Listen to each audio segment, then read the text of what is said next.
Shalom jemaat yang dikasihi Tuhan. Firman Tuhan berkata dalam Yesaya pasal 40 ayat 31, tetapi orang-orang yang menanti-nantikan Tuhan mendapat kekuatan baru. Mereka seumpama raja wali yang naik terbang dengan kekuatan sayapnya. Mereka berlari dan tidak menjadi lesu. Mereka berjalan dan tidak menjadi lelah. Saya percaya setiap kita yang hadir hari ini, Tuhan sudah menyediakan kekuatan yang baru, berkat-berkat yang baru bagi kita semua. Mari sama-sama kita berdoa, kita tundukkan kepala sebelum kita memulai ibadah kita hari ini. Tuhan, kami mengucap syukur untuk kekuatan yang berasal daripada Engkau bagi kami sampai saat ini, Tuhan Yesus. Terima kasih Engkau menyertai kami. Terima kasih Tuhan untuk anugerah yang selalu baru bagi setiap kami, Tuhan, setiap paginya. Kami percaya juga Tuhan, Engkau sudah ada di tempat ini bersama-sama dengan kami. Engkau sudah menyiapkan berkat-berkat-Mu secara khusus bagi setiap kami.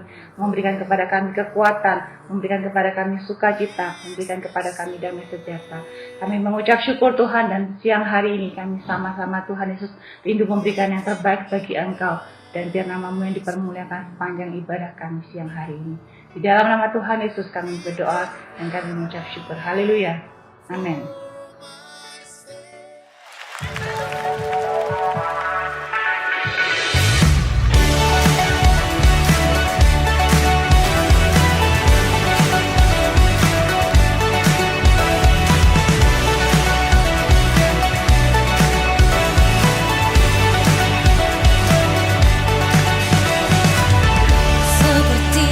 Mentari pagi, langkahku kau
Jumpa di FGF Taichung. Aku Shalom. harap kalian dalam keadaan yang terbaik. Sekarang kita siapkan hati kita untuk menyembah Tuhan, memuji nama Tuhan. Yang siap bisa katakan amin.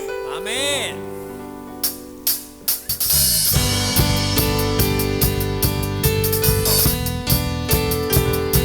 Kita punya Tuhan yang ajaib, amin.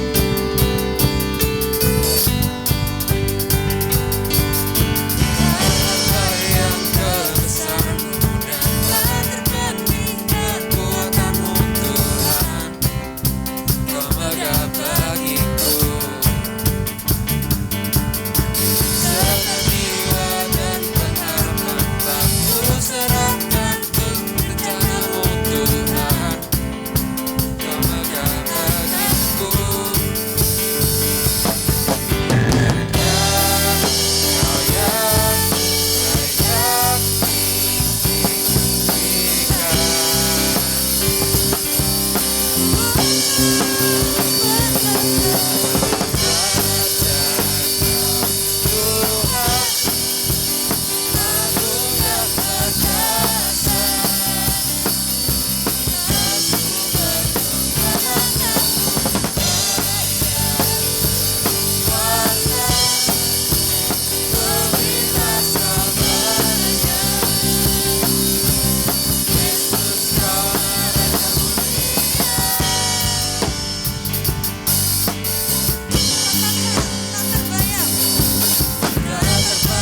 bisa terjadi.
Hati kalian, persiapkan pikiran kalian, fokuskan untuk ke dalam hadirat Tuhan.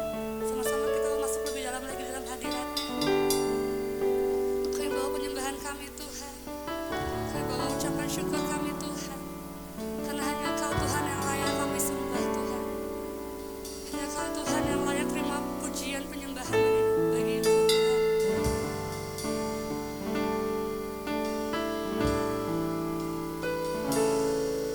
Saat indah ku berhadapan denganmu, memandang wajahmu, Yesus kekasih jiwaku.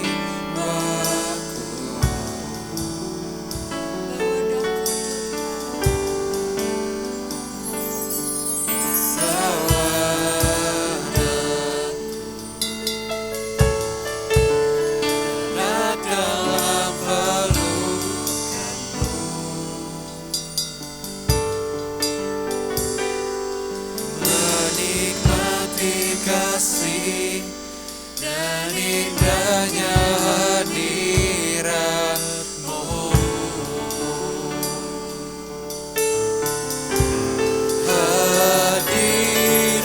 hadirat-Mu Tuhan, ku rasakan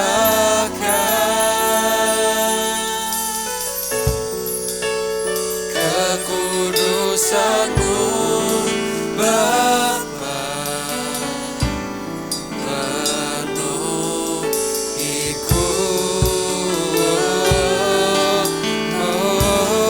ku rindu selalu diam dalam bait-Mu, menikmati kasih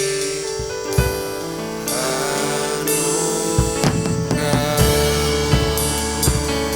Sama-sama dari awal.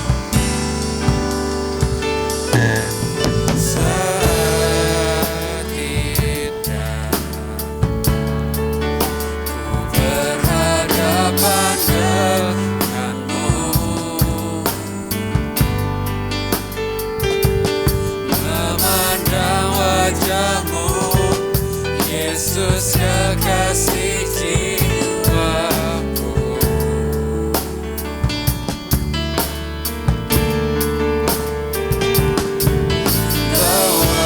Tawadaku erat dalam pelukan-Mu, menikmati kasih dan indahnya hadirat-Mu.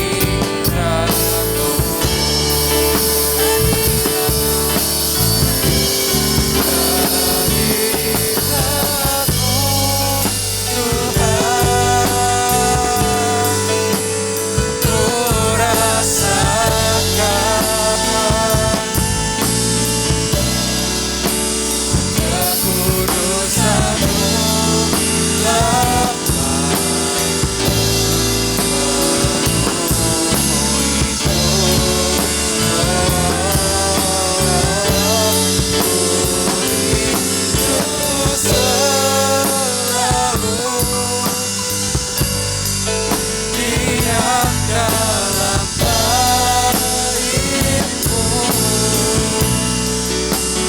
menikmati kasih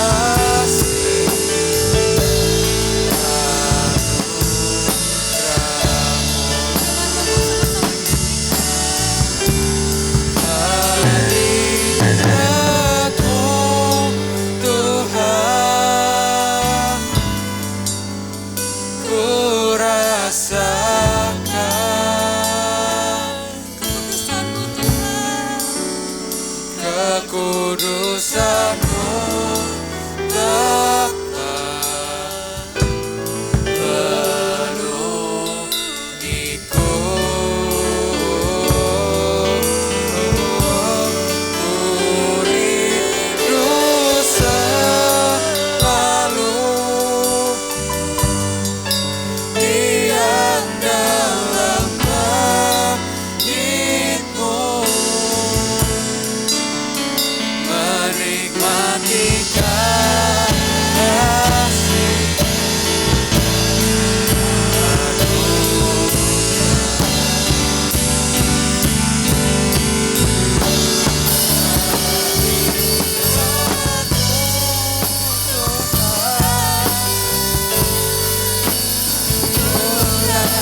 kami sembah Tuhan, Kau layak terima pengagungan kami Tuhan. Berkala Kau bertata atas penyembahan kami Tuhan. Kau bertata atas hidupkan kami Tuhan. Tuhan, kalau sebentar kami mau mendengarkan firman-Mu Tuhan. Berbicaralah atas setiap kami Tuhan. Kami mau buka hati kami Tuhan. Kami mau buka pikiran kami Tuhan. Bahkan saat sharing, saat firman kami dengarkan Tuhan, itu bisa jadi benih Tuhan yang tertanam dan bisa bertumbuh dan berbuah lebat Tuhan bagi kehidupan kami Bapa. Siapkan hati kami Tuhan, siapkan pikiran kami, fokuskan kami Tuhan, agar kami bisa menyerap Tuhan apa yang disampaikan oleh pendeta nanti Tuhan. Terima kasih Tuhan, terima kasih Yesus yang siap mendengarkan firman. Sama-sama katakan amin.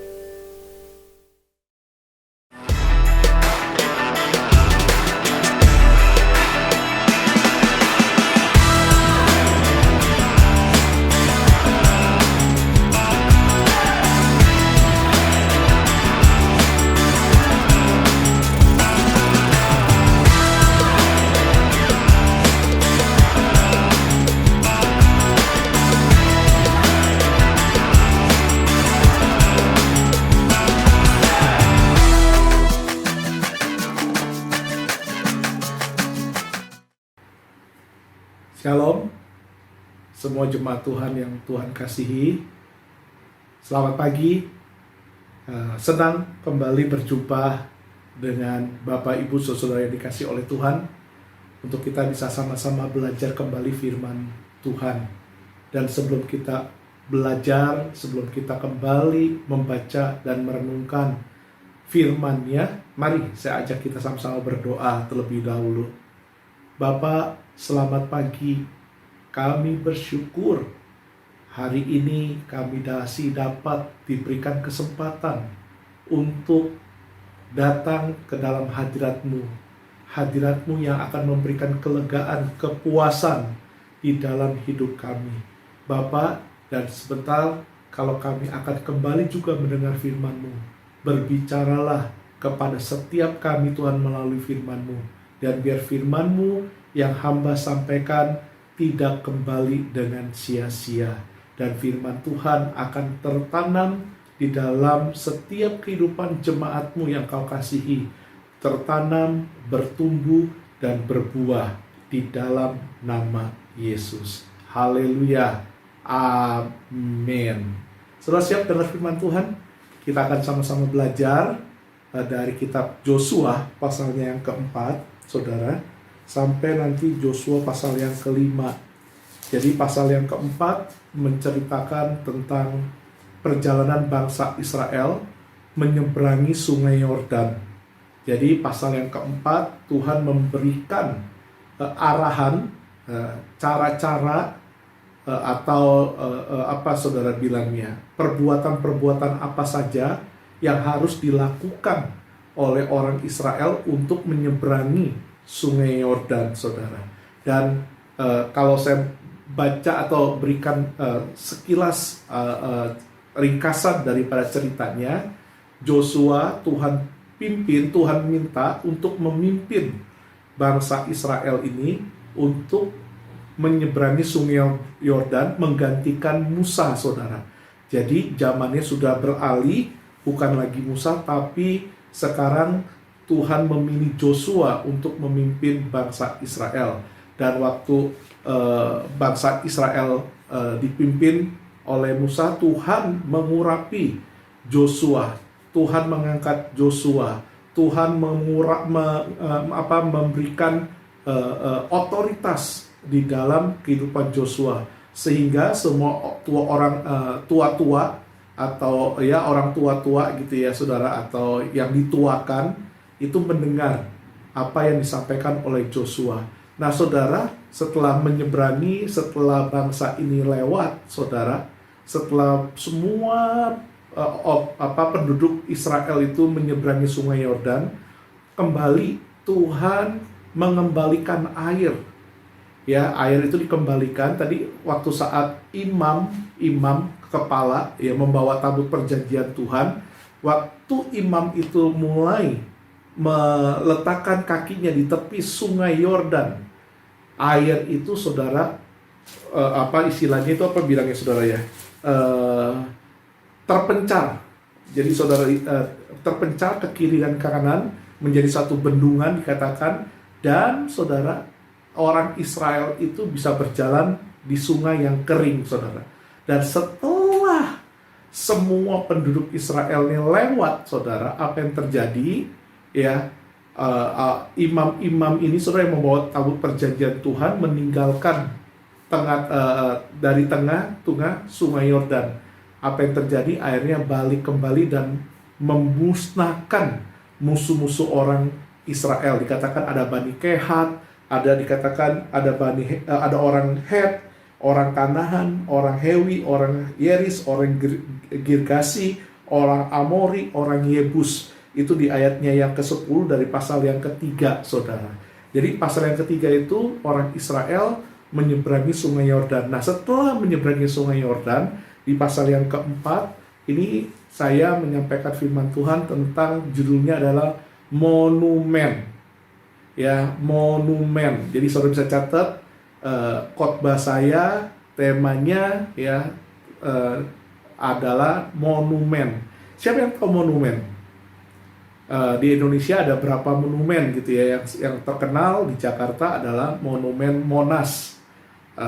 Monas saudara tahu, mungkin saudara juga pernah mengunjungi Monas, masuk dan naik sampai atasnya, saudara. Kenapa ada Monas? Kenapa ada monumen? Monumen itu tujuannya adalah untuk dikatakan yang pertama mengingat kembali apa yang pernah terjadi, sejarah gitu, saudara.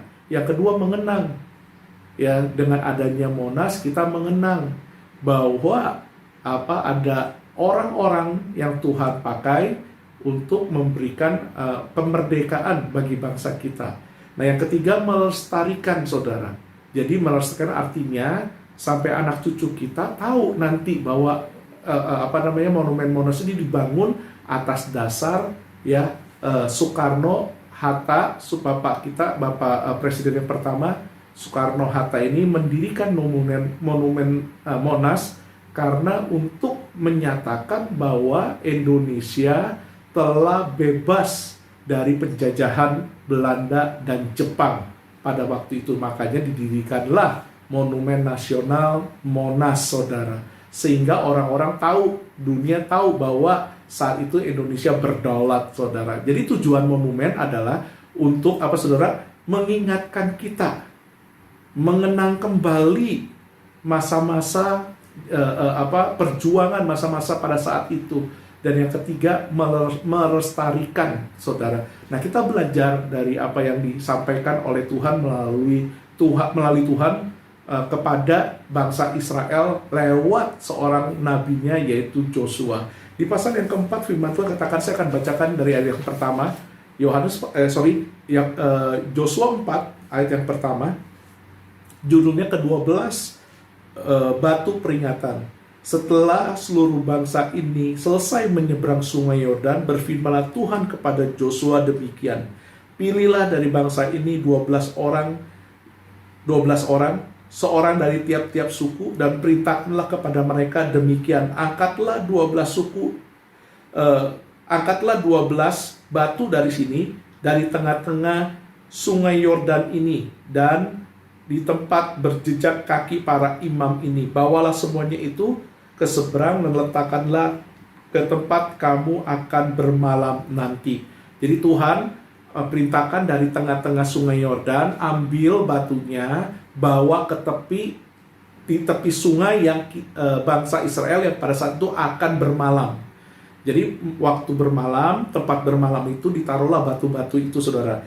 Lalu pasal ayat 4, lalu Joshua memanggil ke-12 orang yang ditetapkan dari orang Israel itu, seorang dari tiap-tiap suku, dan Joshua berkata kepada mereka, nyebranglah di depan tabut Tuhan Allahmu di tengah-tengah sungai Yordan, dan angkatlah masing-masing sebuah batu di atas bahumu menurut bilangan suku orang Israel. Dikatakan kenapa, untuk apa, ini yang akan dikatakan monumennya, supaya ini menjadi tanda di tengah-tengah kamu. Menjadi tanda di tengah-tengah kamu. Kenapa Tuhan menyuruh Joshua ambil batu dari tengah-tengah sungai Yordan? Yang pertama itu menjadi tanda, dikatakan supaya menjadi tanda di tengah-tengah kamu, jika anak-anakmu bertanya di kemudian hari, apakah artinya batu-batu ini bagi kamu? Maka haruslah kamu katakan kepada mereka bahwa sungai Yordan terputus di depan tabut perjanjian Tuhan. Ketika tabut itu menyeberang sungai Yordan, air sungai Yordan itu terputus. Sebab itu batu-batu ini akan menjadi batu peringatan bagi orang Israel untuk selama-lamanya. Saudara, Tuhan ingin lewat batu ini ada monumen yang dibangun oleh orang Israel untuk mengingat kembali, saudara, apa yang Tuhan sudah kerjakan untuk orang Israel. Jadi monumen yang Tuhan suruh Joshua bangun, saudara, tujuannya kembali tadi untuk mengingat. Yang kedua tadi saya katakan selain mengingat, saudara, mengenang dan melestarikan, menceritakan kembali kepada bahkan kepada diri kita sendiri maupun kepada anak dan cucu kita, bahwa pernah ada terjadi sungai Yordan ini terputus airnya sehingga bangsa Israel ini bisa lewat, saudara. Saudara, ini perjalanan yang luar biasa, sejarah yang luar biasa, pengalaman yang luar biasa bersama dengan Tuhan, saudara. Ayat selanjutnya dikatakan setelah itu, saudara, maka orang Israel itu melakukan seperti yang diperintahkan Joshua. Mereka mengangkat 12 batu dari tengah-tengah sungai Yordan seperti diperintahkan Tuhan pada Joshua menurut jumlah suku Israel. Semuanya itu dibawa mereka ke seberang, ke tempat bermalam, diletakkan di situ pula Joshua menegakkan 12 batu di tengah-tengah sungai Yordan itu, di tempat bekas jejak kaki para imam pengangkat tabut perjanjian itu. Batu-batu itu masih ada sampai sekarang ini. Saudara, luar biasa. Monumen untuk mengingatkan, mengenang, dan melestarikan. Saya katakan sekali lagi, untuk mengingatkan kita, untuk mengenang, dan untuk melestarikan, saudara. Saudara, kita belajar yuk. Saya percaya bukan cuma bangsa Israel yang mengalami hal-hal yang demikian. Saya percaya kebaikan-kebaikan Tuhan, anugerah demi anugerah Tuhan, mujizat demi mujizat Tuhan, pertolongan demi pertolongan Tuhan, itu Tuhan sudah nyatakan dari dalam hidupnya kepada saudara dan saya. Saudara dan saya telah banyak mengalami kebaikannya, mengalami pertolongannya, mengalami kelepasannya, mengalami kemurahannya. Tapi pernah nggak kita membangun sesuatu monumen di dalam hidup saudara dan saya? Untuk apa? Untuk kembali mengingat, mengenang, dan melestarikan apa yang pernah terjadi di dalam hidup saudara. Seringkali saudara dan saya lemah. Seringkali saudara dan saya jatuh. Seringkali saudara dan saya ini ada di posisi yang paling rendah. Pada saat kita ada di dalam posisi yang paling rendah, kita butuh kembali. Kita butuh mengenang kembali, kita butuh mengingat kembali apa yang sudah pernah Tuhan lakukan di dalam kehidupan saudara dan saya. Saya pernah ditolong oleh Tuhan. Saudara, saya juga percaya pernah ditolong oleh Tuhan. Tapi apakah itu bisa mengingatkan kita, membawa kita bounce back kembali, bangkit kembali, mental kembali di pada saat yang sulit, di saat yang sukar mungkin? Apakah kita bisa masih melakukan yang Tuhan pernah kerjakan di dalam hidup saudara? Kenapa perlu monumen, saudara? Yang pertama kita belajar. Ya, tadi tujuan monumen pertama mengingatkan, mengenang, dan juga melestarikan. Saya baca sekali lagi untuk saudara, kenapa kita perlu monumen? Pertama, untuk mengingatkan kita kembali bahwa melewat monumen ini, lewat suatu monumen ini, Tuhan pernah bekerja di dalam hidup saya, sehingga hidup saya diselamatkan, sehingga saya menerima anugerah dari Tuhan. Yang kedua, saya katakan, kenapa perlu monumen? Untuk mengenang kembali Di masa-masa kita lemah, di masa-masa kita nggak berdaya, kita mengenang kembali, oh jalan bersama dengan Tuhan indah. Jalan bersama Tuhan yang mustahil tidak mustahil. Mengenang kembali kemenangan demi kemenangan yang Tuhan berikan buat saudara dan saya. Yang ketiga, yuk lestarikan. Artinya saudara, terus saudara diceritakan. Dilestarikan tuh dibudidayakan, dikembangbiakan saudara. Supaya apa? Iman saudara dan saya tetap kuat. Iman saudara dan saya tetap bisa bounce back kembali saudara. Lestarikan bukan cuma untuk diri kita sendiri, tapi ceritakan itu kepada teman-teman kita, kepada orang tua kita, kepada anak-anak kita, bahwa saya punya Tuhan yang dapat diandalkan. Saya punya Tuhan yang dapat dipercaya. Amin saudara. Nah, tujuan daripada monumen ini saudara, ya saya belajar kenapa harus ada monumen. Supaya kita belajar poin yang pertama, saudara, di ayat yang ke-22, kita lompat karena waktunya. Ya kita belajar tujuan mengingat, mengenang, melestarikan monumen itu. Pertama kita belajar dari ayat yang ke-22 sampai 23. Saya bacakan pasal yang keempat, ayat 22-23 buat kita. Maka haruslah kamu memberitahukan kepada anak-anakmu begini, Israel telah menyeberang sungai Yordan di tanah kering. Sebab Tuhan Allahmu yang mengeringkan di depan kamu air sungai Yordan, sampai kamu dapat menyeberang seperti yang telah dilakukan Tuhan Allahmu dengan laut Teberau, yang telah dikeringkan di depan kita, sampai kita dapat menyeberang. Saudara, yang pertama, saudara, poin yang pertama, kita harus kembali tadi mengingat bahwa Tuhan yang melakukannya. Saudara dan saya tidak punya kuasa apa-apa kalau Tuhan nggak berikan. Jadi semuanya ini karena Tuhan. Ayat ini ngomong, karena Tuhan yang melakukannya. Sehingga sungai Yordan ini bisa terputus airnya dan bangsa ini bisa berjalan di tengah-tengah sungai Yordan. Saudara, sungguh luar biasa. Jadi saudara, kita belajar semua hidup ini, ya, semuanya tergantung oleh Allah. Dikatakan rancangan Tuhan itu rancangan yang membawa damai sejahtera buat saudara dan saya. Yeremia 29. Percayalah, Tuhan yang melakukan dan lakukan yang baik. Yohanes 10 ayat 10 dikatakan, pencuri datang untuk membunuh, mencuri dan membinasakan, tetapi aku datang untuk memberikan hidup dan hidup yang berkelimpahan. Tuhan yang berbuat. Yang terbaik itu, yang baik itu datangnya dari Tuhan. Yang setuju katakan amin. Yang setuju katakan amin sekali lagi saudara. Jadi kalau yang baik datangnya dari atas. Haleluya. Jadi Tuhan yang berbuat. Yang baik itu dari Tuhan. Yakin yang baik dari Tuhan.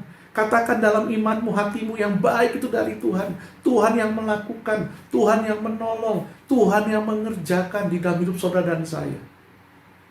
Amin saudara. Nah, yang kedua kita belajar, saudara.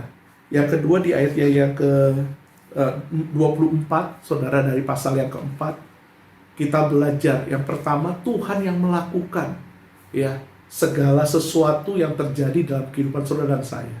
Yang kedua, kita belajar di sini katakan supaya semua bangsa di bumi tahu bahwa kuat tangan Tuhan, supaya mereka selalu takut kepada Tuhan Allahmu. Saudara, yang kedua poinnya untuk kita mengingat kembali bahwa di bumi ini, di kolong langit ini ada satu Tuhan. Ada satu Allah yang berkuasa atas seisi dunia dan hidup saudara. Namanya Tuhan Yesus. Dan saudara, dikatakan biar hati kita selalu takut akan Dia. Seringkali hati kita memberontak. Seringkali kita nggak sejalan dengan Tuhan. Tapi biarlah kita mengingat kembali melalui monumen yang pernah kita bangun, yang pernah kita alami. Saudara bisa mengingat kembali bahwa dikatakan ayat ini, di bumi ini, di kolong langit ini ada satu Tuhan yang maha kuasa. Ada Tuhan yang maha adil. ada Tuhan yang maha dahsyat yang namanya Tuhan Yesus, sehingga roh saudara, pikiran saudara takut akan Allah. Kalau enggak, kita akan selalu memberontak. Kita selalu ingin daging kita ini menguasai hidup kita. Tapi hari ini kita belajar lewat pengalaman hidup saudara yang pernah kita alami bersama-sama. Kita boleh mengingat, mengenang, memperingati kembali bahwa di dalam hidup kita, di dalam takut akan Tuhan, ada hikmat yang Tuhan berikan buat saudara dan saya. Yuk, saudara, ada 2 yang kita pelajarin. Yang pertama, kita belajar, saudara, bahwa Tuhan yang melakukan semua yang baik buat kita. Yang baik semua datangnya dari Tuhan. Yang setuju katakan amin. Yang kedua, supaya kita ini tahu di bumi ini ada satu Tuhan yang berkuasa, dan biar kita juga takut akan Tuhan. Kalau kita takut dan mengasihi Tuhan, percayalah, hidup saudara di tangannya. Amin. Bapak Ibu saudara dikasihi oleh Tuhan. Jadi ada 2. Yang pertama, Tuhan yang melakukan yang terbaik buat kita. Semua yang baik datangnya dari Tuhan. Yang kedua, kita belajar supaya, kenapa kita mengenang, ada monumen untuk mengenang, mengingat kembali bahwa di kolong langit di bumi ini hanya ada satu Tuhan yang dapat diandalkan. Dan biar hati kita senantiasa boleh mengasihi, menghormati, takut akan Dia. Kalau saudara bisa lakukan 2 hal ini, saya percaya kehidupan saudara dan saya pasti akan mengalami berkat dan janji-janji Tuhan yang luar biasa. Yang terakhir, kita akan belajar kenapa kita perlu mengenang, kenapa kita harus mengingat atau melestarikan. Yang ketiga, kita ada di kitab Ulangan pasal yang keempat. Kita buka Ulangan pasal yang keempat, ayat yang ke-9. Ulangan 4 ayat yang ke-9, firman Tuhan mengatakan demikian. Ulangan 4 ayat yang ke-9, tetapi waspadalah dan berhati-hatilah, supaya jangan engkau melupakan hal-hal yang dilihat oleh matamu sendiri, dan supaya jangan semuanya itu hilang dari ingatanmu seumur hidupmu. Beritahukanlah kepada anak cucumu, kepada anak-anakmu, dan kepada cucu cicitmu semuanya. Jadi saudara, yang ketiga kita belajar supaya kita tidak melupakan hal-hal yang pernah kita lihat, kita alami, kita dengar. Saya percaya di tengah-tengah kita, saudara, ada yang pernah Tuhan jamah waktu saudara sakit perut. Saya percaya di tengah-tengah kita, waktu saudara nggak punya uang, Tuhan bisa kirim makanan, minuman melalui teman-teman saudara. Saya percaya di tengah-tengah saudara dan saya, ada orang-orang yang pernah dilepaskan dari pornografi, dari keterikatan minuman, obat-obatan. Saudara, itu Tuhan katakan jangan sampai kita lupa bahwa Tuhan pernah bekerja di dalam kehidupan saudara dan saya. Supaya kita nggak lupa, saudara. Kita lihat benda itu, misalnya contohnya saudara, kenapa foto kawin, foto pernikahan selalu dipajang atau digantung di kamar papa mama, saudara. Kenapa foto pernikahan nggak digantung misalnya di WC, atau nggak digantung mungkin di ruang tamu, saudara? Selalu ada di kamar tamu. Kenapa adanya selalu ada di ruang tamu atau di kamar papa mama, saudara? Karena waktu saat mereka mungkin lagi jenuh, lagi punya masalah, mereka akan melihat foto kenang-kenangan mereka 30 tahun yang lalu, di mana mereka bertemu pertama kalinya, dan mereka mengatakan seia sekata untuk hidup bersama-sama. Mereka kembali mengenang masa-masa indah, saudara. Nah, itu gunanya, saudara, untuk mengingat kembali supaya kita nggak lupa, saudara. Kalau lupa, kita ini akan down lagi, saudara. Tapi waktu saudara ingat kembali akan perjalanan kita bersama dengan Tuhan, mengingat kembali apa yang pernah Tuhan kerjakan di dalam hidup saudara dan saya percaya iman saudara pasti akan dibangkitkan kembali. Saya percaya yang lemah akan Tuhan kuatkan. Saya percaya yang tadinya nggak punya pengharapan diberikan pengharapan yang baru oleh Tuhan. Saya percaya yang tadinya sudah putus asa, Tuhan bangkitkan kembali rohnya. Dan biar rohmu tetap menyala-nyala di dalam Tuhan. Amin saudara. Yuk jangan lupain. Kita ingat terus apa yang Tuhan telah perbuat dalam hidup kita. Tuhan, kita minta sama Tuhan. Untuk kita selalu bisa, ya kalau lupa sedikit ya nggak apa-apa lah. Tapi jangan lupa banyak-banyak saudara. Nah seringkali manusia, ada satu pepatah Indonesia dikatakan setitik nila merusak susuk sebelanga. Tuhan sudah banyak sekali memberkati kita. Tapi kadang-kadang kita lupa. Kita lupa kebaikan Tuhan. Yang kita ingat selalu katakan, Tuhan kenapa aku sakit? Kenapa aku ada di titik yang paling rendah hari ini? Seringkali yang kita ingat itu, saudara, itu manusia. Seringkali kalau saudara disakitin juga gitu, saudara, sama teman. Teman saudara berbuat 10 kali kebaikan, saudara lupa. Tapi satu hal yang jelek, saudara selalu ingat. Nah itu kelemahan manusia. Yuk sekarang kita rubah, kita melupakan yang kurang baik, tapi kita mengingat kembali. Kita tidak melupakan hal-hal yang sudah Tuhan kerjakan di dalam hidup saudara. Saya percaya banyak monumen yang ada dalam hidup saudara. Monumen itu mungkin bisa pensil, monumen itu mungkin bisa baju, monumen itu bisa mungkin kacamata, sepeda, dan lain-lain. Saya punya monumen panggangan sate, saudara. Setiap kali saya lihat panggangan sate itu, saya bersyukur. Saya punya blender, untuk blender bumbu-bumbu, saudara, sampai pecah. Blender itu sudah ikut saya mungkin 17-18 tahun yang lalu, saudara. Saya beli lewat blender itu, saya bisa berusaha. Saya setiap kali, baru 2 minggu lalu saya ngomong sama istri saya, lewat blender ini kita bisa jualan sate. Lewat jualan sate kita bisa beli mobil. Kita bisa pelayanan ke Jepang berapa kali, ke Hong Kong tanpa dibiayain oleh siapapun, tapi oleh blender ini, saudara. Itu monumen buat saya. Setiap kali saya ingat, Tuhan terima kasih, Engkau telah memakai ini untuk boleh melihat, memperlihatkan kepadaku bahwa Engkau bisa mengerjakan sesuatu yang dahsyat, yang sesuatu yang gak pernah mungkin kita pikirkan sebelumnya. Saya percaya banyak monumen yang Tuhan sudah berikan di dalam hidup saudara. Saya percaya saudara bisa kuliah 4 tahun di sini dengan luar biasa, dan saudara bisa lulus. Yang tadinya saudara mungkin tahun pertama saudara pesimis, tapi dengan anugerah Tuhan, dari hari ke hari, dari minggu ke minggu, dari bulan ke bulan, dari semester ke semester, saudara bisa lihat tangan Tuhan menolong saudara. Amin, saudara. Dari yang gak punya apa-apa, yang menikah ketemu pasangan di sini sama, gak punya apa-apa. Kalau hari ini engkau punya sesuatu yang Tuhan berikan, ingat, itu adalah pemberian Tuhan buat saudara.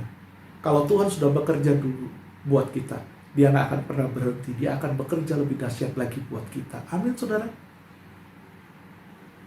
Saya mau berdoa buat kita, biar kita boleh kembali mengenang bahwa semua yang baik itu Tuhan berikan buat kita. Poin yang pertama, semua yang baik itu datangnya dari Tuhan. Yang kedua, kita belajar biar di hidup kita, di keturunan kita, di teman-teman kita, di keluarga kita, mengetahui bahwa di dunia ini cuma ada satu juru selamat. Dan biar kita boleh takut akan Dia senantiasa. Yang ketiga, kita gak pernah melupakan sesuatu yang pernah terjadi, atau mengacungkan, mencuaikan apa yang pernah terjadi dalam hidup saudara. Saudara ingat terus akan kasih dan berkat dan juga kuasanya buat kita. Mari tundukkan kepala sama-sama, kita berdoa. Bapa, terima kasih untuk firman-Mu.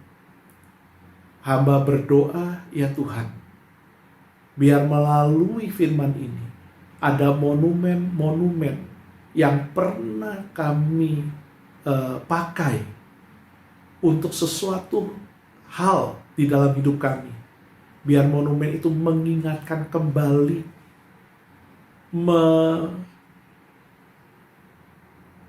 nguatkan kami kembali, agar melalui peristiwa-peristiwa yang pernah terjadi, itu boleh membangkitkan, bounce back kami kembali, untuk kami boleh mengikuti Engkau. Bapa, kalau hamba selesai berbicara hari ini, pagi ini, Tuhan, aku berdoa, Engkau yang menyempurnakan setiap perkataan-perkataan hamba-Mu ini, Tuhan. Biar setiap jemaat-jemaat-Mu yang mendengar, itu boleh terberkati, dibangun, dikuatkan. Dan mari, Bapak Ibu yang dikasih oleh Tuhan, saya percaya Tuhan sangat baik, teramat baik buat saudara dan saya. Terima kasih Bapak, terima kasih Tuhan Yesus. Kalau ada dari antara kami yang sedang ada di lembah kekelaman, atau kami yang sedang ada di masa-masa yang sulit, Tuhan, bawa kami untuk kami boleh mengingat kembali masa-masa indah bersama dengan Tuhan. Masa-masa yang penuh kenangan, penuh dengan sukacita bersama dengan Engkau. Sehingga kami boleh dibangunkan kembali imannya di hadapan Engkau. Bapa, terpujilah nama Engkau. Kami bersyukur Engkau Allah yang gak pernah meninggalkan kami. Bapa, terima kasih. Terima kasih. Dan mari angkat kedua tangan kita. Saya akan berdoa berkat buat saudara. Sebelum kita akhiri ibadah kita pagi hari ini. Bapa, di dalam nama Tuhan Yesus, kami percaya bahwa kami adalah anak-anak Allah yang dipilih oleh Allah dengan anugerah-Mu. Dan kalau sebentar kami akan melanjutkan aktivitas kami akan berpisah satu dengan yang lain. Terimalah kasih daripada Bapa, anugerah daripada Tuhan Yesus Kristus, dan persekutuan yang indah bersama dengan Allah Roh Kudus menyertai saudara dari hari ini sampai Dia datang menjemput saudara dan saya sebagai mempelainya. Terpujilah nama Engkau, dan di dalam nama Yesus kami telah berdoa. Haleluya. Amin. Yang diberkati Tuhan, mari sama-sama katakan amin. Happy Sunday semuanya. Dan saya berdoa kita semua diberkati Tuhan sepanjang minggu ini. Haleluya. Haleluya. Amin. Amin. Roh Kudus membakar setiap kami, naikkan hujan mujizat terjadi, mengalir kuasa-Mu, nyalakan api-Mu, ku nyanyi oh well oh oh well oh oh well oh oh, tercurah kuasa-Mu, nyalakan api-Mu, ku nyanyi oh well oh oh well oh, ajaiban terjadi.